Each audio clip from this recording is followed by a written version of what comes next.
біз жаңағы көшеде де жүріп не жасайды ғой сауалнама, Абылайхан қашан туды деген кезде, анау байғұс біртүрлі болып қалады да, сосын позор білмейді деген сияқты. Оны не үшін білу керек? Почему мы до сих пор проверяем википедиялық білімді, какие-то цифры, зачем нам тест этот? Нені тексеру керек? Неге деген сұрақ қою керек? Және қалай деген сұрақ қою керек? Қашан деген сұрақ вообще маңызды емес, адамды ойлауға нетпейді, итермелемейді. Подкаст. Тарихтағы әйелдер демекші, мысалы, мынандай бір негіз біздің подкаст кішкене стереотиптерді бұзу туралы. О, круто. Сол туралы. Кішкене бір-екі сұрақ. Мы тоже про это. Бір-екі сұрақ болады стереотип туралы. Жаңағы стереотип, тарихтағы әйелдер, алашордалықтардың әйелдері орыс болған себебі, олар орыс әйелдері сол кезде білімдірек болды деп айтады. Бұл шындық деп санайсыз ба, әлде бұл кішкене қателеу ма? Мен бұл сұрақты кімдерге, тарихшыларға қойғанмын. Сол кезде әртүрлі жауап берді, бірақ оның қазақ әйелдері, оқыған қазақ әйелдерінің аз болғаны шындық. Татар әйелдері көбірек білім оларға қол жетімді болғаны да шындық. Ол шындық. Бірақ татар әйелдерінің, кім айтты, оны Ышқынақ айтты ғой деймін, қалай айтсам болады, ширағырақ болды деп айтамыз ба? Как бы поликорректнее. Ширағырақ болды. Мен айтамын, сол өздері барды ма? Жоқ, енді қазақ қыздары енді не ғой деген сияқты көп комплексно деп ойлаймын. Көп деп ойлаймын, және оқымаған қазақ қыздары түкті болған жоқ деген де сөз емес, бірақ аз болды, Өйткені қазақ қыздарын оқуға беруге асыққан жоқ. Өйткені ол кезде оқу үшін қыздар рұқсат сұрау керек, әкеден, күйеуден, ініден, ағадан. Әкелер бергісі келмейді, өйткені бұзылады. Но это правильно, ты только что сказала, что это вопрос пузыря, бабва. Ну, то есть ты, скажем так, поступаешь в это учебное заведение, кого ты видишь, с кем ты общаешься, с кем ты ходишь, правильно же? И я думаю, что это просто вопрос того, кто тебя окружает. Әрине, кімдер, мынау алашордалықтар сол татарлардың идеясын жұқтырды ғой, былай қарасаң, Ахмет Байтұрсынова. Сондықтан ол бәрібір жаңа бабыл. Шынымен ақ та солай. Әлихан Бөкейхан орыс әйелге үйленген себебі сол Ресейде көп болды.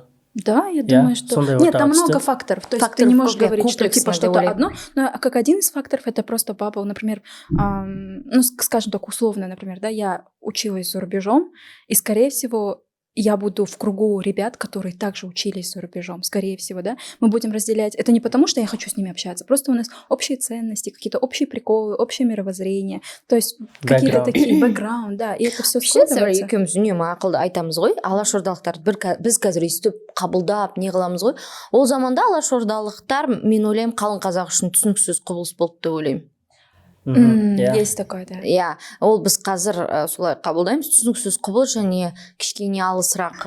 Здесь аккуратнее. Кешірім сұраймын. Здесь аккуратнее. Неге? Менде поле. Да. Это прям чувствительная тема. Өйткені коммунистерді мысалы жамандайды, бірақ олар қазақ коммунистерін, бірақ олар да шықты ғой. Демек, қалай айтсам екен, жоқтан шыққан қазақтар да өзінің сол жолын алаштан тапқан жоқ, сол коммунизмнен тапты мысалы, сенді ол идеяға. Конечно, это же идеология была, разные идеологии. Қазақтар, иланған қазақтар да көп болды. Сондықтан мен ойламаймын, білмеймін, менің бұл субъективті пайымдауым, және біз үнемі соны талқылаймыз, ойлаймыз, біз қазір ойбай алаш дейміз, сол заманда олар солай болып кеткен деп ойлаймыз. Жоқ, бір үлкен бір мынау неде элитада я болмаса, қалай айтсам, қалқып жүрген бір жоғары жақта мүмкін ол болды, бірақ қарапайым сол кездегі ауылдағы адамдар, Міржақыптың оянын несін, бірақ саяси көзқарастарын бөлісті мекен, түсінді мекен, ойлады мекен. Азаматтық қоғам болмағанды бір жағынан. А хотя вот газета «Казах», сколько у них подписчиков было? 8 мың, 8 мың, да. Учитывая то, что сколько там насчитали в 97-м году казахов, сколько нас было? Жоқ, нас было много. Миллион, бірақ ол жақта газетке жазылу деген дүние бір бөлек. Және басқа газеттермен салыстырайық. Думаешь, қазақ басқа газеттердің бәрін қоса алғанда көбірек болды. То есть 8 мың, шатаспасам 8 мың. Солай деп есімде қалыпты.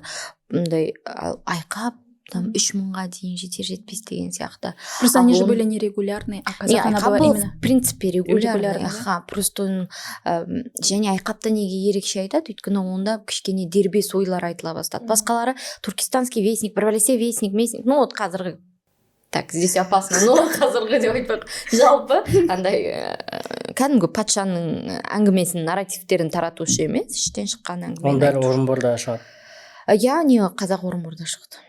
Айқап Троицте шықты. Короче, тезис такой, что, возможно, они не были так популярны, их идеи не были так популярны. Жоқ, өздері жоқ адам ретінде танымал болған анық қой. Мен саяси ойларын айтып тұрмын. Кім біледі? Білмеймін, менің ойымша.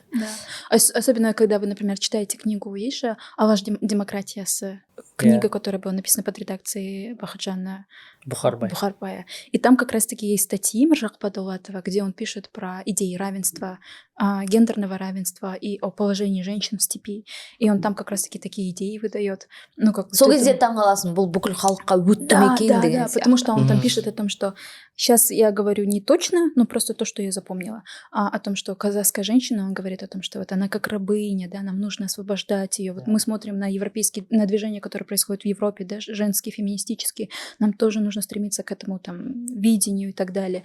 И я такая думаю, вау, интересно, да. Но при этом, как же, там есть такие моменты, и ты понимаешь то, что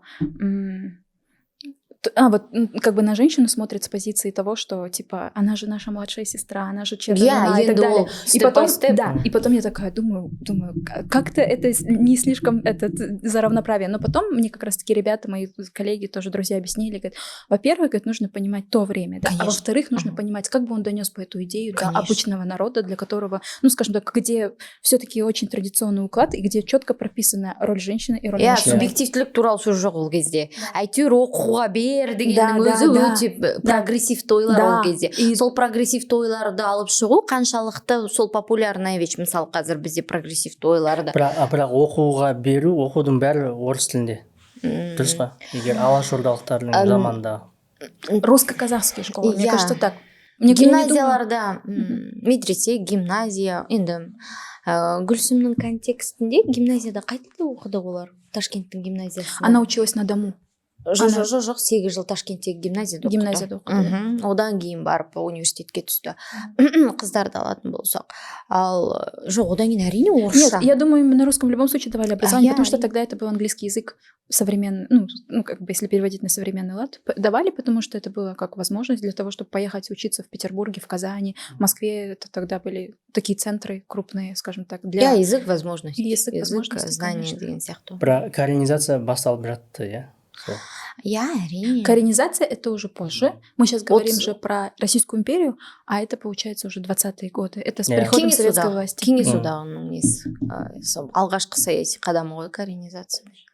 Иә, осы сәтте сіздің фильмдеріңізге өтіп кетеміз. Давайте, дұрыс. Өтейік. Мен сіздер атауын өзгерткен сияқтысыздар ма? Орыстандыру, ажырау болып кетті ма, әлде қалай? Әлде ол біреу офлайн версия, біреу онлайн версия ма? Алия, расскажи, как мы планировали название. Мы вообще думали, что орыстандыру будет слишком так, да?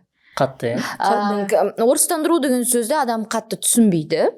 Қалай, русификация десе, ол өте бір негативті не бар артында, бір желі есіп жүреді да, сондықтан біз сондай провокационны қойғымыз келмеді шыны керек. Бүйтіп орыстандыру ойлайсың ғой, мына фильм, значит, бір русофобский фильм сияқты болып қалуы, ну, көп түсінбейтін, ол саяси жүйе туралы, саяси қадамдар туралы айтып жатқанымызды түсінбей қала ма деген сияқты оймен біз алдына жаңағыдай ажырау деп қойғымыз келді. Бұл менің идеям болды.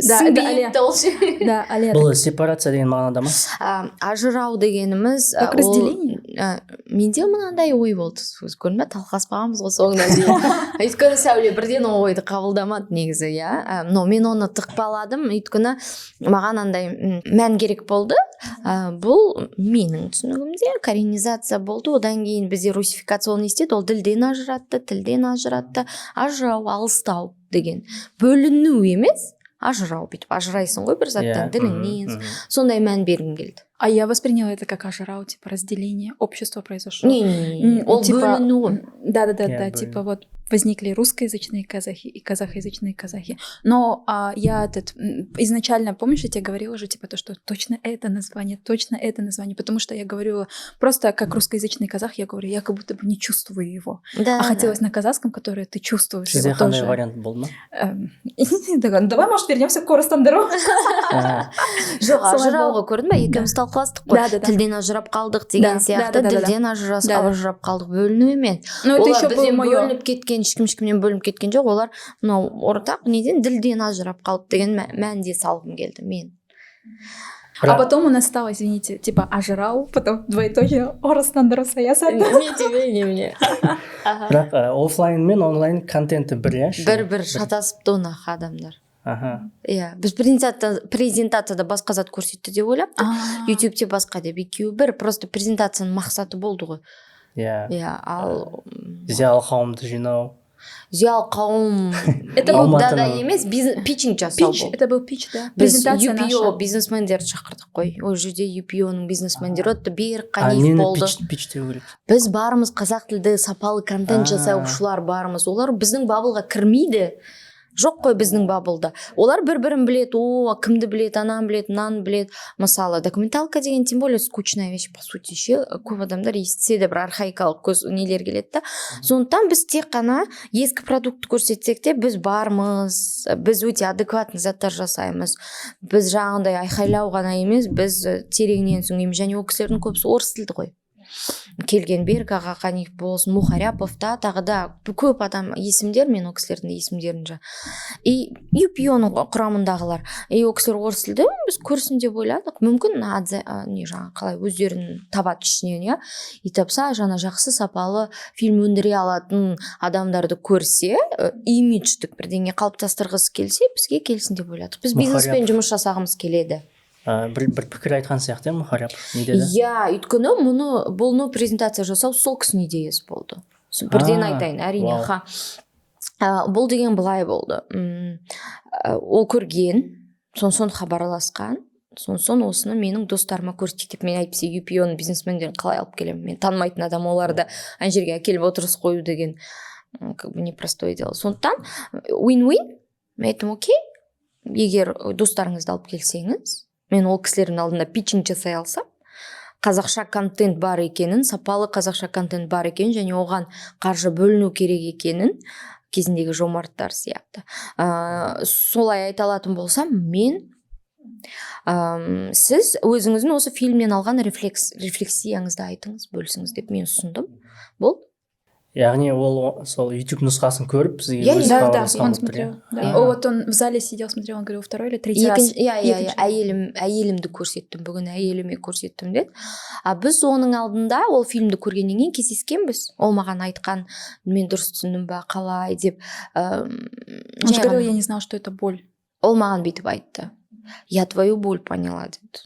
Да, маған сондай хейт түскен кезде, мен қазір біреу жамандап шақтап емес, Мухаряповқа қатысты сондай бір нені білемін, да, көзқарасты. Ол кісінің маған не айтқан, просто цитата, жағы мен сондай хейт алған кезде, мен ойладым, в чем проблема деген сияқты. Түсінесіз бе? Түсіну керек қой, адам проблеманы түсіну керек. Одан кейін андай кешірім сұрау болады, ол кешірімде деп бүйтіп сұра дегеннен сұрайсың деген сияқты оны ашық айтты. Одан кейін барып, мен ойлаймын деді, осы фильмнен кейін деді, мен бұл менің сөзім претензия деген, претензияны түсіндім дегенде айтты. Я поняла твою боль деді. Вот как ты пришла, өз жеріңде тұрсың, өз еліңде тұрсың, бірақ сен сапалы білім алу үшін басқа тілді үйрену керексің, міндеттісің. Я, мен қазір русификацияға ұшырап жатқан адаммын. Менің тілім қазір қазақша емес, болған бұрынғыдай. Сол сияқты. И одан кейін жобаларын таныстырды. Жай ғана қандай жобалар жасап жатыр, енді оны өздері презентация жасап айтар. Сонысын біз осы фильмді презентация жасайық деді. Мен тек қана бизнес өкілдерінің алдында өзімнің барымды, біздің барымызды, біздің ашық екенімізді жариялау үшін, айту үшін, питчинг үшін жарайды дедім. Өйткені мен ол кісілерді жинап ала алмаймын. бір жерде. Еще как мы готовили речь, Алия мне такая говорит: Соля, ты знаешь, что будешь говорить? Она говорит: понимай, говорит, какая наша аудитория? Это бизнес-пич. То есть там нужно... А Соля такая хотела сказать там. Да, а там нужно, говорит, там нужно высказать наши запросы. И поэтому мы берем видео в архиве. Она стоит столько-то. Она дорогая. У нас команда, у нас аппаратура. Ну, короче, вот такие мы бы хотели еще качественнее снимать, мы бы хотели на мир выходить. Да, у нас такая речь была. То есть это прям было реально... Архивтер ма әлі әртүрлі? Разные архивы мы пользуемся. Вот, например, на Кунаева мы использовали и Алматинский архив, это Центральный государственный архив кино и фотодокументов.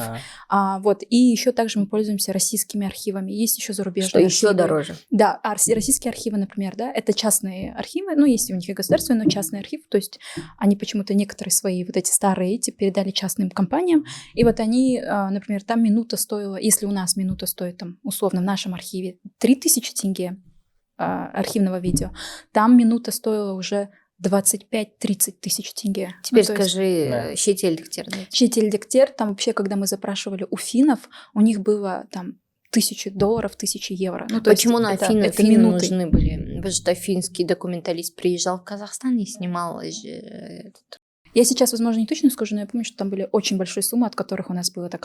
Все не нужно. Нет, спасибо, не нужно. После этого я поняла, что наши капец как очень дешево продают. Все хорошо, нормальная цена. Ал сол архивке хабарласу үшін не істеу керек? Алдымен сол сайтына жазасыз ба, почтасына жазасыз ба? Пишите запрос, то есть заходите на их сайт. WhatsApp. Просто сразу. Да. Но имеется в виду, но прежде чем вы найдете WhatsApp, просто пишите, заходите на их сайт, регистрируйте и пишите запрос. Там у них все на сайте, все очень доступно, все круто объяснено, да. И на самом деле кинохроника архива, Алматыда. И там и фото. То есть, например, когда монтировали фильм про Желтоқсан, редкие фотографии, вот у нас, например, Айнаш, монтажер наша, да, она искала вот именно на этом архиве, в этом архиве она находила те кадры, которых нет, например. Ташеновтың, он 14 жылға сотталған ба, Қайрат Рысқұлбековтермен бірге. Ташеновтың түрмедегі видеоларын тауып алды. Видео и фото. Еще фото такое, знаете, вот как раз-таки Желтоқсан, если вы зайдете на нашу страницу, и там будет вот thumbnail, как говорят же, да, вот это вот обложка видео, и там как раз-таки вот это фото вот этого Ташенова, протестующего, которого отправили в тюрьму, и там прям такое, еще такое фото киношное очень, он такой еще взгляд у него такой, думаешь, вау. И это вот как раз-таки это фото, которое лежало в архиве, и никто не видел, никто не брал его, и вот Айнаш нашла. Бірақ кіріп сіз оның бәрі киноны қарап шығасыз? Конечно. Оның бәрі тегін ба? Водный несімен. Да? Ой, водные знаки. Водяные знаки. I'm sorry, водяные. Су таңба емес. Да. Қысқасы, жай қарап шығу ол тегін. Да, тегін, конечно. Скачивайте. Да, для того, чтобы посмотреть, какие кадры нужны и так далее. Но это все будет в очень плохом качестве, либо с водяными знаками, что правильно. Вот. А потом, когда вы уже все это поняли, что вам нужно, вы отправляете запрос. По видео вы прям хронометраж все отправляете, сколько нужно, минуты, и они прям присылают вам в хорошем HD качестве. Все это оцифровано. Вот. В общем, все это классно у них работает и классно поставлено. Очень жаль, я думаю, может быть, просто немногие об этом знают, киношники, потому что мы часто как делаем, там, скачиваем с Ютуба и так далее, да. Я сама этого не знала, например. Да? Скажи про музыкальное еще, сори, қазір осыдан кейін, иә, біз деген әуенге де не аламыз ғой, құқық аламыз, сатып аламыз. Да. Вот просто когда мы про Кунаева делали, мы, просто и понимаю то, что не хватает архива, то, что там на Ютубе есть, этого не хватает. И я такая, Алия, нужно что-то искать, нужно что-то делать. И потом мы вот так вот вышли на ЦГА КФДЗ, я их называю, Центральный государственный архив.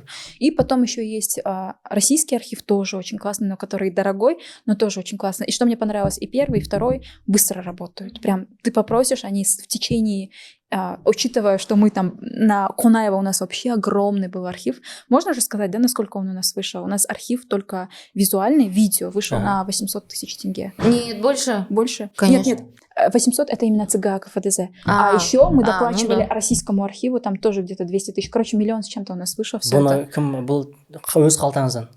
Наши деньги, да. Кунаев был таза өз ақшамыз. Да, нам помогли, скажем так, Мои родственники помогли. Я им хочу сказать за это спасибо. Я не могу сказать, что это все только это мои деньги и так далее.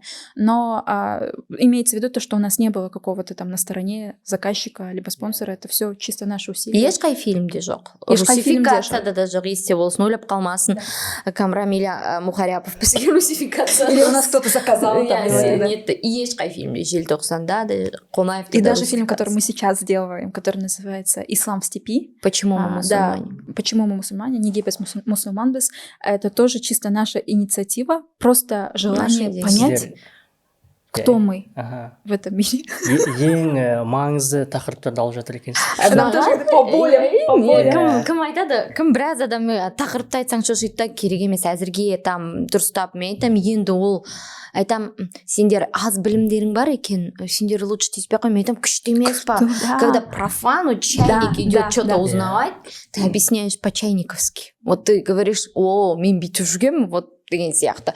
И одан қорқатын түгі де жоқ, сакрализация жасап та керек жоқ. Вот даже, например, мы сейчас, когда делаем фильм про ислам в степи, да, история вообще возникновения ислама в нашем регионе и так далее, да, как мы приняли ислам, как, наши предки, да, и, например, многие же отказываются, типа, о, такая тема. Но с другой стороны, потом мы с тобой обсуждали, если бы мы бы пошли бы с Орстандару, например, да, к людям, они бы тоже бы отказались бы. Но, посмотрев этот фильм, они такие, о, круто, давайте мы сделаем показ. Қазір қай деңгейдесіз, қанша ақтарып тастадыңыз, біліп алдыңыз? Ислам туралы ма? Туралы ма? Мы в этапе ресерча, по идее. Ресерч и продакшн. Какие-то съемки идут. Қызық фактілер табылып қалды ма? Айтуға болады. Өте көп, біз түк білмейміз деп есептеймін мен. Бірақ онда бір мәселе, немен жазылуы мүмкін ғой, араб жазуымен, иә? Жоқ, ештеңе етпейді. Бізде нелер, ақпарат көздерін бізде тек қана локально, я болмаса жаңағы арабтардан деген сияқты ғана дүние емес. Нет, мы же разговариваем именно с экспертами в первую очередь. И потом после экспертов, например, когда мы что-то слышим, например, какие-то эти... Мы сами ведем еще расследование, мы читаем книги, все это, конечно же. Но имеется в виду, когда какой-то источник, мы просто просим этого эксперта, скажите какой-то источник, скажите, как это. Мен біраз маған әсер еткен. Енді біз бәріміз Шоқан Уәлиханов білеміз.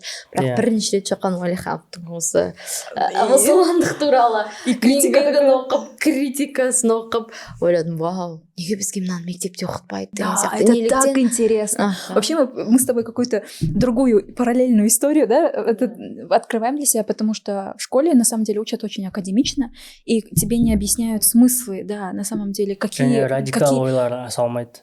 Я, олар радикал болғанда да... Нет, просто объяснять контекст. Ты да. Понимаешь, почему так происходило? Не потому что произошло, там, что... Я знаю, когда умер Шоқан Уәлиханов, но я не знаю... Что он писал? Что он писал, почему он это писал. Сен білесің Кашғария, или там... Ну, возможно, это говорит о том, что я, там, например, слабо изучала историю, хотя я считаю, что я хорошо изучала историю в школе, да, и как бы и вроде учитель нам классно все это объяснял, но хочется, чтобы это в учебниках более интересно просто было прописано. Сторителлинг был, не даты и не факты, да, они есть, но они на втором плане. Адам арқылы сторителлинг, контекст. Абсолютно, мен қайта айтамын, үнемі біз жаңағы көшеде де жүріп не жасайды ғой, сауалнама, Абылайхан қашан туды, анау байғұс бір түрлі болып қалады, сосын позор білмейді деген сияқты, оны не үшін білу керек, почему мы до сих пор проверяем википедиялық білімді, какие-то цифры, зачем нам тест, этот нужен. Нені тексеру керек? Неге деген сұрақ қою керек, және қалай деген сұрақ қою керек. Қашан деген сұрақ вообще маңызды емес, адамды ойлауға нетпейді, итермелемейді. Қайда, қашан деген сұрақ ең адамды ойлау жүйесін бір басқа бір нейрондық байланыстарды жасайтын, ол қалай және неге деген сұрақ. Бізде өкінішке орай бұл сұрақтар қойылмайды, ал білімнің басты мақсаты бұл ойландыру ғой негізі. Сондықтан бұл вообще парадокс, тыңдап сол жаңағы нелерді көремін да, опростарды ойлаймын, ребят, типа, кому? Да. У меня братишка, он учится в Назарбаев университете, и у них на первом курсе была история Казахстана на английском языке, ее преподавал профессор из Америки, но который сам такой включенный, любит историю Казахстана.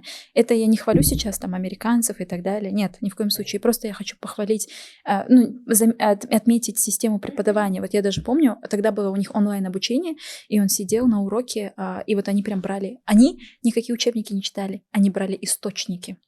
А источники там, например, Тарих и Рашиди, прям распечатаны, переведены на английский язык. Потом, например, там воспоминания каких-нибудь там русских или российских путешественников, либо чиновников царской администрации. И прям Кириллов, да, вот эти вот есть. Да, да, и прям Тевкелев, Тевкелев, да, и прям их записки, их обращения.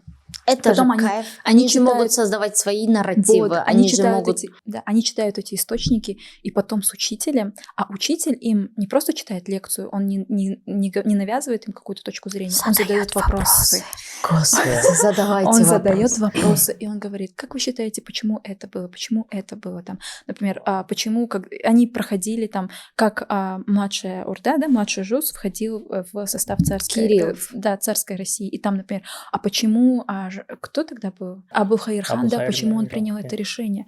И там, то есть, и там не просто потому, что там были набеги, да, татар и башкир, да, или калмыков, как нам объясняли в школе, а там очень много факторов, и он показывает его личную заинтересованность, да, то, что там сейчас, возможно, я говорю чуть-чуть там поверхностно, да, очень поверхностно, но, скажем, условно, да, что там он был заинтересован, потому что он хотел там стать единым ханом казахов, и он хотел опереться на российскую власть, а российская власть там, например, один из вариантов, да, один из вариантов. Второй вариант, то, что на самом деле были набеги. Третий вариант такой-то. И они рассматривают, короче, спектр событий, что есть всегда. То есть, если событие происходит, оно не происходит по какому-то одному фактору. Черному и белому. Да, по причине какого-то одного человека. Всегда есть множество факторов: экономические, политические, я не знаю, культурные моменты. Просто общество созревает, да, к какому-то моменту, как Желтоқсан, например, да, тоже вырастает когда мы узнали какое-то причину сознание. Желтоқсан, это вообще было. Да, Думаю, да. Колбин отдыхает. И вот очень типа, много, вообще. да, и очень много таких факторов. И когда я смотрела, что они разбирают, он же когда... Вообще, я помню, мой братишка, он всегда не любил. Он говорил, он учился в школе, он говорил, я не люблю тарих. А в этот раз его история Казахстана просто заинтересовала. Он такой говорит, это так интересно. Потому что там был сторителлинг, я считаю. Потому что, я думаю, что они просто размышляли. Еще вчера я встречалась жаңағы ништің түлегі, мен кеше кездестім, жаңағы Гарвардқа түскен Әсел деген қыз бар, иә. Сол маған жаңағы біз тарих туралы айтып отырсақ, біз дейді ғой, нуды оқыған ғой енді, ништан нуға түскен, сөйтіп айтады ғой, ну вот Назарбаев қазір финансирование алып жатыр, өте қиын бірдеңе, мен үшін ну ол деген просто turning point болды деп. Не болды деген кезде мен өмірімде бірінші рет Абылай ханды сынай алдым дейді.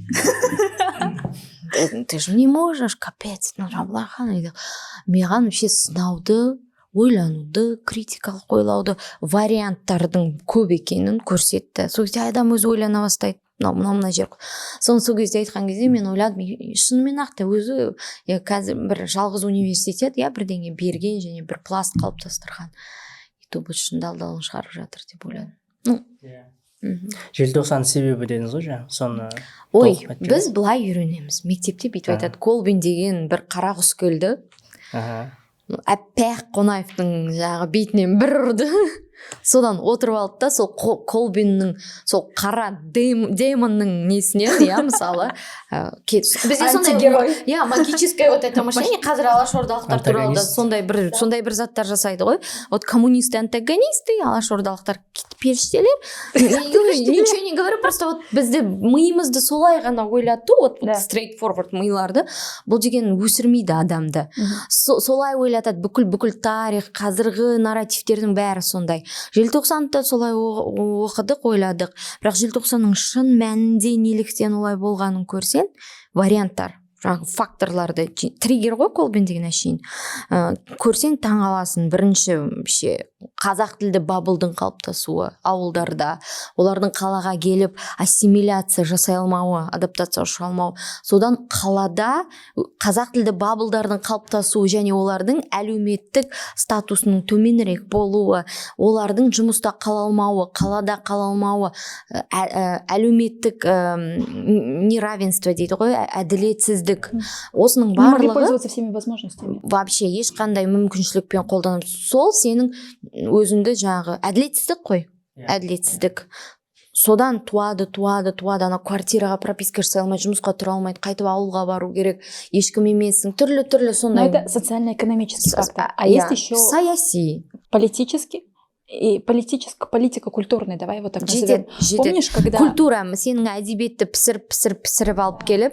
То есть выросло вообще самосознание казахов о том, что мы на своей земле. То есть в советское время, хоть как бы там ни говорили сейчас, да, то, что вот мы там историю переписывали, да, конечно. Там мы знаем этот момент, да, то, что как там социалистическое по содержанию, национальное там по форме и так далее, да.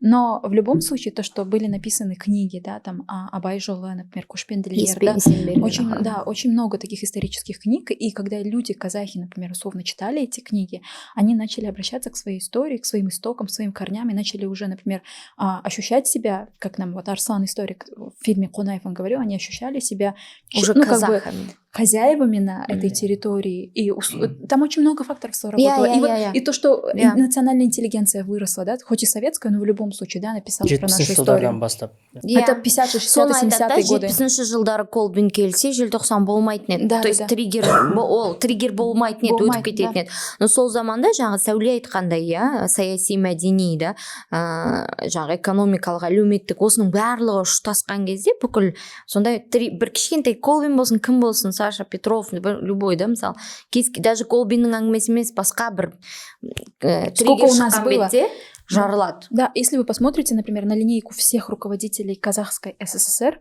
с 20 по 90-е годы, да, там, сейчас скажу, там 3-4 казаха, наверное. Честно, вот Мендешев был, потом вот Кунаев, Шаяхметов и Назарбаев. Вот 4 казаха. С 20-го года. Сейфуллин Мендешев.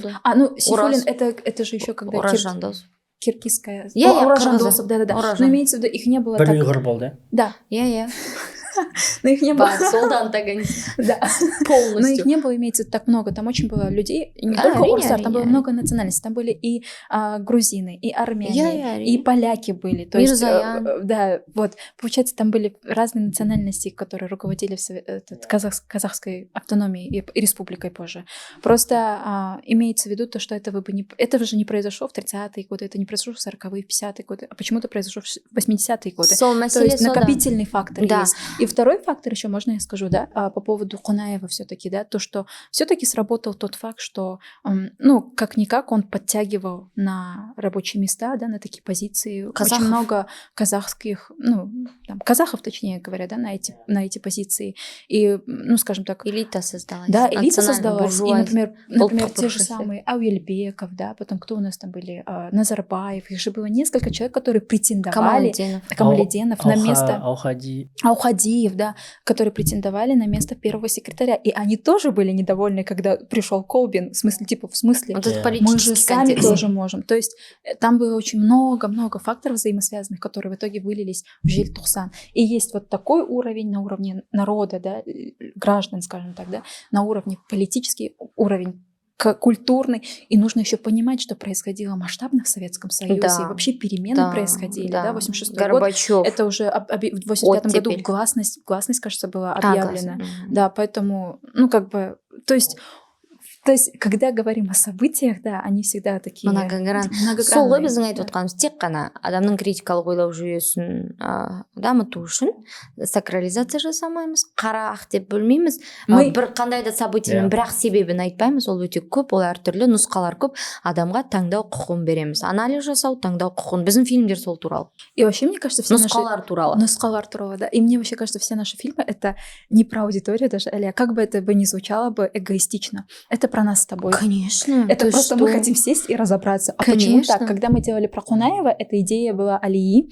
И вообще многие фильмы делали. Она принесла Кунаева, говорит, Сауле, говорит, мне не нравится то, что у нас происходит мифологизация образа. Опять мы ушли от сакрализации культа Ельбасы и опять приходим к какому-то новому культу. Нам нужен постоянно кто-то. Да, мы приходим к новому культу. Давай разберемся с Кунаевым. Давай сделаем про него фильм. В итоге вышло 5 частей. Бірақ Кунаев бәрібір көбінесе позитив кейіпкер болып шықты ғой. Өйткені ол солай негізі мойындау керек. Оның минустары көп. 1-2 минусын біз не добили, это правда. Но потом Сатпаевты не добили. Ол Радиктің айтқан телеграмда Радик фидбэкпен бөлісті. 100%. Біз одан Радикпен сөйлестік, 100% келісем. Ол туралы біз де аз білдік. Наверное, ол біздің минус ондайлар болады, ничего страшного. Но мәселе в другом. басқада дейсіз ба? әңгіме басқада ужас. Әңгіме басқада біз деген дәуірді көрсеттік. Және сол дәуірдегі Қонаевтың контексті көрсеттік. Және Қонаевтың істеген ісі өте көп, оны мойындау керек. Біз қаншалықты тіл туралы ренжісек те, мектептер туралы ренжісек те, Сәтпаев туралы ренжісек те, ондай кулуарда ондай заттар үнемі болады. Сен билікте отырып қалу үшін сен құрбандық етесің бәрібір. Ештеңе нивелировать етпейді. Дегенмен Қонаевтың жасаған дүниесі өте көп. Сол үшін ол халықтың аузында коммунист бола тұра. Оны тіпті Гордонда талқылаған таңғалдым мен. Гордон мен Калиниченко. Онда сіз архивтен ба или өзі? Нет, это в Ютубе доступно, мы все это смотрели, выбирали. Арнайы бір арнаған ба соны? Это было интервью с Калиниченко, и Гордон, как журналист, который знает эту историю, он спросил, и это было для нас это прям сокровище. Спасибо ему, что он задал этот вопрос. Өйткені Гордонның алдына ол келді ғой, біз қанша рет сұхбат алғымыз келді. Көзі тірі бар ғой, желтоқсан кезінде Горбачевтың атынан ошаққа келген неден хатшылықтан басшылар бар, көзі тірілері бар. Он же этот прокурор, да, от генеральной прокуратуры он приходил? Нет, неде партийный биліктегі фамилиясы бар, көзі тірі 90-нан асып кеткен ондайлар көп, просто олар сенің алдында BBC даже не может добиться до них, там мысалы. Поэтому көзі тірі адамнан сұрап қалу жақсы, просто біз оған доступтарымыз жоқ. Бір көз. Ау? Бір көз. Қалай бір көзі тірі? Бір көзі. Да, там на один глаз, он кажется, чуть-чуть это. Инвалид. Жаман әзіл болды. Сәтсіз әзіл болды. Бір затты айта салайын, осыған нүкте қою, осы әңгімесіне Сәуленің нүкте қою. Біз кеше Диаспен сөйлесіп келе жатырмыз, Аннон Казахстағы Диас бар ғой. Сөйлесіп келе жатырмыз и айтып жатырмыз, ол да бірдеңе жасап жүр, біз де бірдеңе жасауға тырысып жүрміз. И маған айтады Диас, халқым елім үшін жасадым деген жерің там очень опасно, деді. Я все делаю для народа, для кого-то деген. Мен 100% сенімен келсем, Диас, мен сені не айтып отқанымды түсінемін деймін да, өйткені халқым айтып керек емес деді. Айтып керек емес, сен солай сезінсең дейді. Айту бір бөлек, сен өзің ішіңнен мен елім үшін жасап жүрмін деп сезінсең, сол күні сен біттің примерно. Өйткені сен күтесің. Бір күні сені жақсы көреді, бір күні сені жақсы көрмейді. Сол кезде жақсы көрмеген күні сен істемейсің да, получается. Бірақ шынымен ақ ішіңе үңілсең, біз Сәулемен ол туралы көп сөйлестік. Біз халық ел үшін істеп жүргеніміз шамалы. Өзіміз үшін істеп жүр, өйткені біз кім екенімізді білмейміз. Мен бала-шағамыз үшін істеп жүрмін, балаларым үшін істеп жүрмін, өзіміздің кім екенімізді түсіну үшін. Әр фильм ол не? Боль. Русификация таза, орыстандыру таза екеуміздің неміз андай. Іштен шыққан екі бабылдың әңгімесі. Солай болды. Сондықтан бұл фильмдер рефлексия біздің. Я считаю, что все фильмы, которые ты делаешь, как говорит Дени Вильнёв, который снял «Дюну», последнюю, вторую часть. И я как-то встречала его тоже пост в Инстаграме, он говорил, все свои фильмы я делаю для одной аудитории. Это я. Да, с одной стороны это может так странно звучать, но с другой стороны это же самое искреннее кино, по сути, да. Ты просто пытаешься ответить. Нужно признаться. Да, на все эти темы, которые просто тебя интересуют как человека. Да, как креатор ты думаешь о том, как бы сделать так, чтобы это было не только тебе интересно, да, не только чтобы ты понял, чтобы другие люди тоже это поняли. Но я думаю, всегда начинаются все твои истории, все вопросы начинаются с тебя самого. Өзіңе қоятын сұрақтардан басталады. 100%. Мұсылмандық та сол туралы. Біз неге мұсылманбыз? Да, это прям тема. Біз триггерларымызды отрабатываем полностью. Это наша терапия. Кстати, кто-то ходит к психологу, а мы фильмы делаем. Мы там тыгренцам ходим. Қысқаша жауап бар ма? Я думаю, вообще қысқаша жауап от нас не дождетесь. Біз көбінесе сол кезде толық мұсылман болмадық, қандай? Это вообще то, что мы сейчас, по сути, с Алией исследуем и будем исследовать еще, я думаю, очень долго на протяжении всего момента, что мы будем делать фильм и на продакшене, и на постпродакшене, потому что ты понимаешь что вот то, что, как, по крайней мере, вот все эти моменты, все те годы, что мы делаем с тобой фильмы, да, например, я понимаю, что нету однозначного ответа, и как только ты находишь человека, который говорит тебе однозначный ответ, это очень очень... это, во-первых, опасно, и Стереотипизация. это очень стереотипное бывает иногда очень мнение, и от этого, наоборот, нужно уходить, да? Или человек-болельщик. Да. Ал мынау ше 90-шы жылдардан бері қарай жаңағы Арабиядан келген ислам кіре бастады. Да, конечно. Тек қана А араб одан- емес. Там много было. Египет.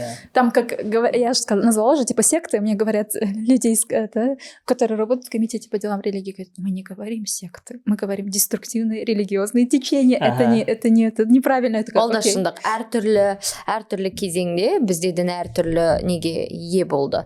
90 жылдар ол өте бида, өйткені бір жүйеленген, орталықтандырылған бір Там не болмағаннан. тысячи течений. Неше түрлі, мысалы Сәуле өткенде айтып отыр, Қарағандыда жаңа свидетели Иегова. иә, ал білмеймін, түрлі, исламның да түрі, және оқуға кеткен жастар, анау Египеттен оқып келді, біреу Мысырдан оқып келді, Сириядан оқып келді, Түркиядан оқып келді деген сияқты. Саудовская Аравия. И Арабиядан, и әркім өзінің несін тығады жағындай. Очень важно.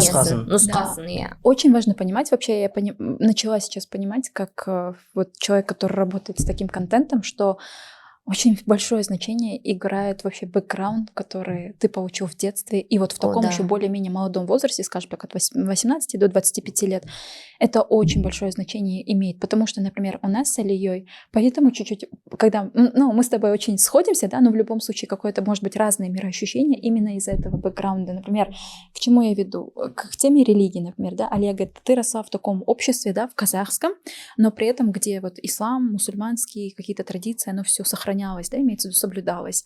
Я же росла, я типичный городской карагандинский ребенок, выросший в 90-е годы в городе. И, скажем так, не Майхудух, с юго-восток, с юга. Вот, и там, скажем так, например, я не помню каких-либо таких прям, чтобы у нас как-то такие были религиозные традиции. Если честно, Ураза впервые я узнала от своей подруги чеченки, с которой мы вместе учились в классе, и она в 9 классе, помню, держала впервые Уразу, и она меня пригласила к себе домой на Аузашар. Я впервые увидела на самом деле, что... Нет, я не помню, как она называла это. Но я помню, что это было... Да, но я помню, что это был... Менің кезімде ол бала күннен. А вот у меня этого не... Я просто не видела, возможно, это было... Менің бэкграундым. Да, возможно, это было, просто я росла в городе, в благоустройке с родителями. Мои родители, скажем так, не религиозные люди, они никогда не держали этого, ничего, как бы не следовали, при том, что оба говорят и казахшада, и уршада одинаково, в отличие от меня, да, но такого не было. И я наоборот, что помню, что мы всегда аластат. Вот эти моменты я помню. Очищение огнем, солью. Потом у нас, скажем так, в детстве у меня было, например, ходят вот такие представители разных течений по домам в городах, и у нас дома лежала Библия, да, 2 Библии, Красивая одна на русском, Библия. Другая на казахском языке. «Сторожевая башня» деген журнал. Это не журнал, это прям книга, вот такая толстая книжка, я помню хорошо. Казахша и орша. И прям одинаковые.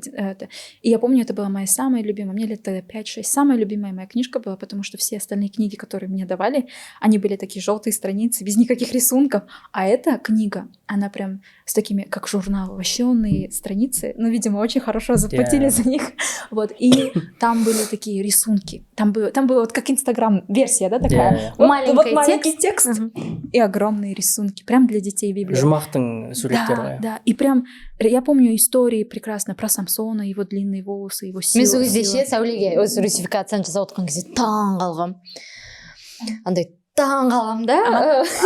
Түрлі адамдардың атын айтып отырасың ғой, мен кешірім сұрайын, дым білмеймін ғой. Біз анау немен өскенбіз ғой, енді дінде, понятно, иә, жәбірейіл деген әңгімелермен, но помнишь, біз әдебиетті талқыласқан кезде мен таң қалдым, орысша оқыған ғой Сәуле.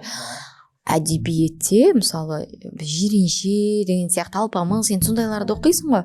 Мен өмір естімеген бір богатырьлардың атын айттың ғой, помнишь? Но мы то, что по литературе проходили. Мен таң қалғаным, орыс сыныптарында қазақ әдебиетіне емес, орыс әдебиеті еще андай русский мирдің, прям русский мирдің ше. Әлем әдебиеті болып оқымайды. Да, Илья Муромец, потом Шамякин суд. Әлем әдебиеті болып оқылу керек қой, дұрыс па? Ал сен орысша қазақ әдебиетін оқуың керек. Менің ойымша. Да, это правильно. Сен жиренше шешенді орысша оқы, я болмаса, окей, пойдет. Сен орысша оқығаныңмен сен контент таза андай русский мирді оқу менің ойымша ол дұрыс емес. Сол сен жаңа Илья Муромецтарды айтып жатқан кезде мен таңғалдым. Сол кезде мен ол кінәлі емес, сол заманның сол орысша оқығандар сол кезде жиренше шешенді білмей, какой советская 92-й год. Нет, имеется в виду, эта система идет из Советского Союза. Да, помнишь то, что нам Саутан Акимбеков же рассказал, типа то, что русская история, но советская ценности, советская культура. Соған таңғаласың, тәуелсіздік Қазақстанда да әлі өзгермегеніне. Сол кезде орысша оқып бітірген бала қазақ болып шықпайды деген сөз ғой. Қазақтың әдебиетін түсініп шықпайды, қазақ болып шықпайды деп айтқан кешірім сұраймын. Қазақтың әдебиетін түсінбей шығады деген сөз ғой. Ол әдебиет түсінбеу деген ол бәрібір идентиканың бір әдебиет деген ол бір бөлігі ғой. Мен соған қатты таңғалғанмын. Мен егер ағылшынша оқысам осы жақта, мысалы, условно балам ништа ағылшынша оқыса, мен ол бүкіл тек қана ағылшындардың классик, американский, британский классиктарды ғана оқытуына келіспеймін. Мен сен жаңағы Мағауинді ағылшынша оқыт деп айтар едім. Мағауинді айтпаймын, оларды нивелировать етті деп. Әдебиет, әлем әдебиеті, орыс классиктерін міндетті түрде бәрін оқу керек. Бірақ онда біз қашан ағылшынша әлде орысша өз нарративтерімізді қалыптастырамыз? Ешқашан. Ну, это вопрос образования. Вот соны айтамын, тәуелсіздік идеология в образовании. Это не вам претензия. Просто мен соған таңғалдым да, русификацияны жасағанда. Содан шықты біздің әңгіме. Жаңағы. Бұл қайдадан бабыл әртүрлі екенін көрсете ма? И ол бабыл өте бір-бірін түсінбейтінді содан. Егер ол бабыл, біз қазақша оқимыз, бізде және әлем әдебиетін өте нашар оқытады. Бұл біздің минус, мысалы, дұрыс емес деген сияқты. Біз там шалмен теңіз ғана бар. Қазақ тілділерге әлем әдебиетін өте нашар оқытады, содан білімге біз бәрібір кеңірек сүңге алмаймыз. Сондықтан байқасаң, менде кейде әлемдік контекст жоқ. Сен маған аны айтып отырасың. Что было в мире деген сұрақты всегда сөйлей қояды. Мен кішкене локально ойлауым мүмкін да. Сол біздің қазақ тілділердің қазақ тілінде білім бергеннің үлкен жағы, білімнің үлкен минусы деп ойлаймын. Ал орыс тілділерде орысша берген кезде менің ойлаймын, олар таза алшақтап кететіні, бір-бірін дым түсінбей қалатыны, казахскости там очень мало. Язык может оставаться русский, но казахскость-то должна быть какая-то. Это я полностью согласна, потому что один момент скажу. Я вообще благодарна всем своим учителям, они были классные, но имеется в виду то, что, например, ту же самую казахскую литературу, я училась в русской школе в Караганде, да, но я думаю то, что все-таки можно было ее преподавать на русском языке, вот для русскоязычных, да, потому что то, что мы проходили, я помню, у нас учебник казахской литературы, и я помню, что у нас большинство, 99% ребят, они не понимали, потому что, во-первых, я тебе скажу то, что это раз на казахском языке, второй момент, казахский язык такой сложный, ты понимаешь, там же как пишется, например, эта литература, там, 19 века. Русский сложный, Сауля. Мы же прочитали с того и этого, помнишь? Он тоже сложный, но я тебе так скажу, мы всегда, у нас, например, учительница русского языка, литературы, она всегда нам, Евгения Онегин, там тоже не поймешь, потому что там очень так написано прозаично. Есть сюздер еще, да, и она нам всегда переводила. Он имел в виду это. Мой дядя самых честных правил, когда немного занемог, он уважать себя заставил. Вот фиг поймешь, да, из этих трех строчек. Казахский сложен дегенде қай момент сонда? Имеется в виду... Сөздер ма әлде? Нет, не ескі сөздер, просто имеется в виду то, что там же нужно объяснять смыслы. То есть это не просто произведение прочтешь, ты должен понимать контекст того времени. Она нам объясняла этот контекст, и я думаю, классно было бы, если бы мы проходили бы это, например, условно, да, литературу на русском языке, то я думаю, то, что мы бы, возможно, бы больше поняли о Казахстане, ты понимаешь, о казахах. Вот именно. Вот это было бы... Да, конечно, тут будет претензия и критика по поводу того, что вот учите казахский язык, нужно нормально преподавать казахский язык в русских школах, что правильно. Но имеется в виду, я вам скажу то, что казахскую литературу, как и зарубежную литературу, мировую литературу, я изучала уже после школы, скажем так, просто у меня интерес возник, да, скажем так, именно мировая литература. А казахская литература, мне же мои же учителя советовали читать. Они говорили, прочитай Беймбета Майлина, там «Коммунист с Караушаном», у меня любимая его такая повесть. Читай Чингиза Айтматова, читай Кушпендлер обязательно. У меня моя учительница истории Жанна Ивановна, она говорила, как так? Ты не сможешь понять историю Казахстана, вот есть, масштаб вот это, да, именно литературно, прочитай вот Кушпендлер. Вот так вот это было. Қазақша оқыдың ба? Орысша оқыдым, конечно же. Просто потому что, ты на русском учишься, тебе удобно читать орысша. И у меня дома была эта книжка, она была орысша. Вот. Қызыл ма? Қызыл, да. Мен де соны оқым. Да. И я помню, когда я прочитала, и тогда в 15 лет у меня проснулось такой дикий интерес к нашей истории. Я прям обожала историю Казахстана с тех пор. Аударған Морис Симашко сияқты. Морис Симашко. И я еще когда тогда читала, я такая сижу такая и думаю своим 15-летним мозгом такая, какой Морис Симашко красавчик, он знает казахский язык, кажется, лучше, чем я. Он же еще переводил книги этого Сабита Муханова. Тоже. Вот, я потому что когда читала его «Промелькнувший метеор», «Өмір мектебі», вот это все, короче. Мынандай бағана царизм кішкене қозғадық қой, мынандай бір фраза бар, мен оны шын ба өтірік па таппадым, қызық болып кетті. Фраза: егер қазақтар, Екатерина екінші айтқан, егер қазақтар өзінің күшін сезсе, олар әлем төңкеріп жүреді деген. Естідіңіз ба? Я впервые слышу. Мен соны таба алмадым, несін қайдан, шынында да Екатерина екінші солай айтқан ба, әлде біреу бүйтіп. Не, нужно проверить этот источник. Yeah. Так как сказал бы Жақсылық аға Сәбитов. Нужно посмотреть источник. Иә, міндетті түрде, өйткені бізде бүйтіп айтады. Бірдеңе айта салайыншы, бізде мынандай бар ғой, Алмас аға Жүнісбаймен сөйлесіп отырсам да айтады ғой. Қазақтар қымыз жеп ішіп денсаулығы мықты болған, анау аттың үстінде шауып, андай-мындай. Сосын окей дейсің, бір ғой жеп саған итіп. Статистиканы көресің, смертность. Детская смертность 70%. Иә. От инфекции сколько умирало? Иә, смертность. Аурулардан смертность. И сен ойлайсың, қаяқтағы қымыз бен жылқы, иә. Бұлай, бізде бұндай дүниелер өте көп. Мүмкін ол санатқа жатпайды шығар, білмеймін енді. Но ондай дүниелер өте көп.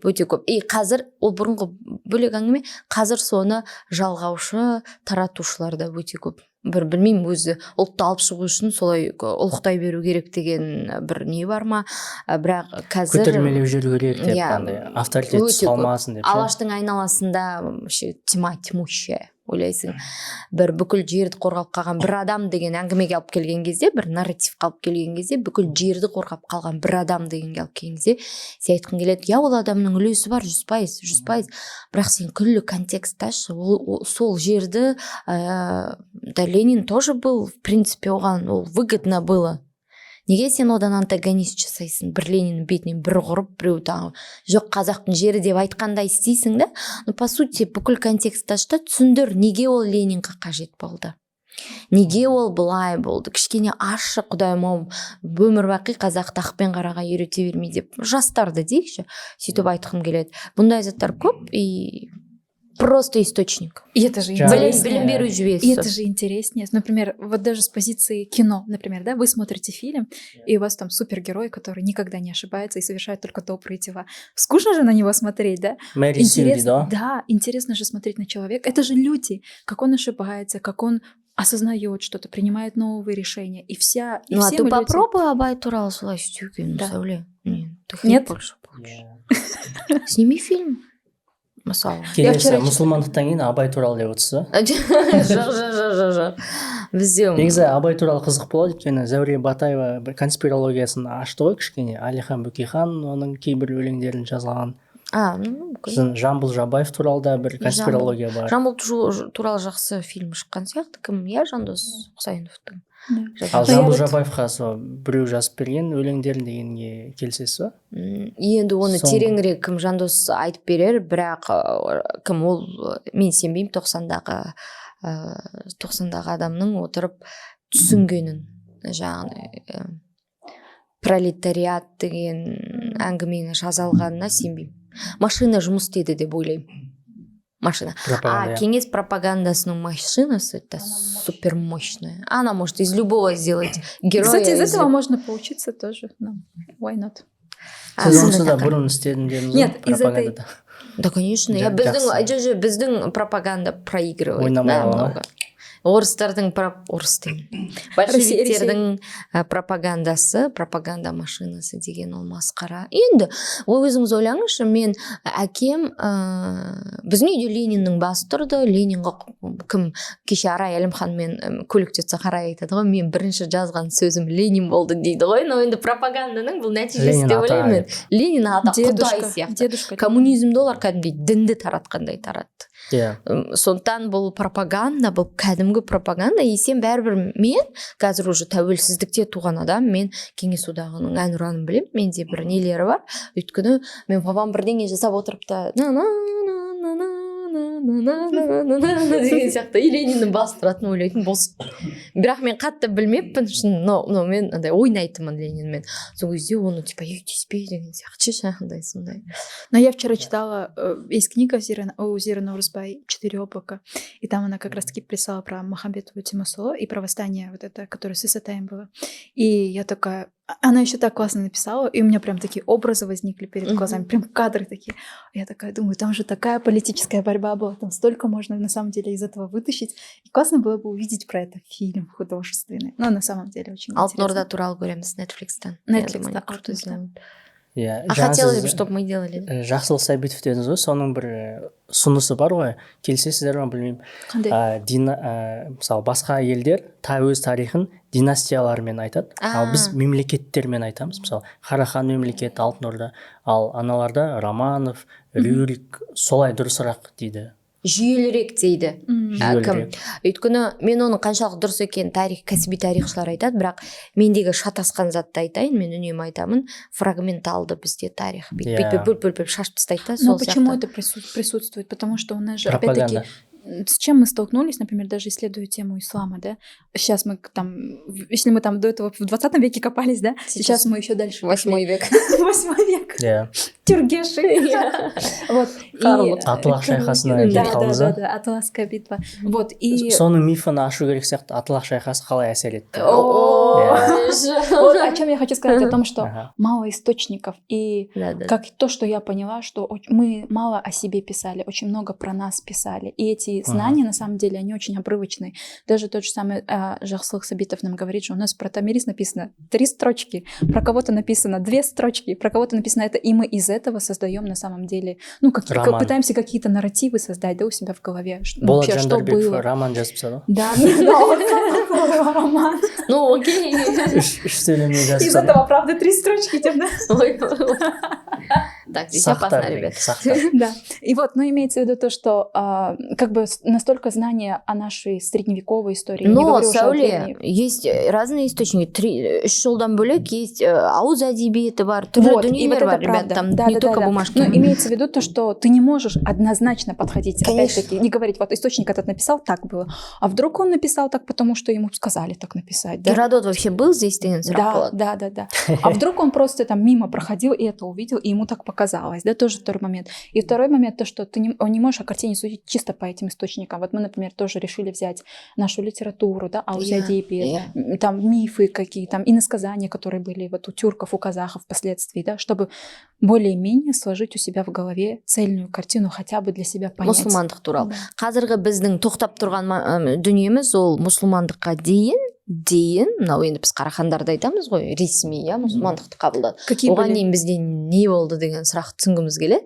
Оның бәрін детально береміз демейміз, может бір 3 минуттағы 5 минуттағы визуалмен бере салатын шығармыз оны, бірақ біз түсіну керекпіз. Біз өзіміз үшін варианттарды түсінуіміз керек. Тенгрианство деп айтады, бірақ тенгрианство говорит новодел, да, которые создали недавно, просто хотят под тенгрианство все впихнуть.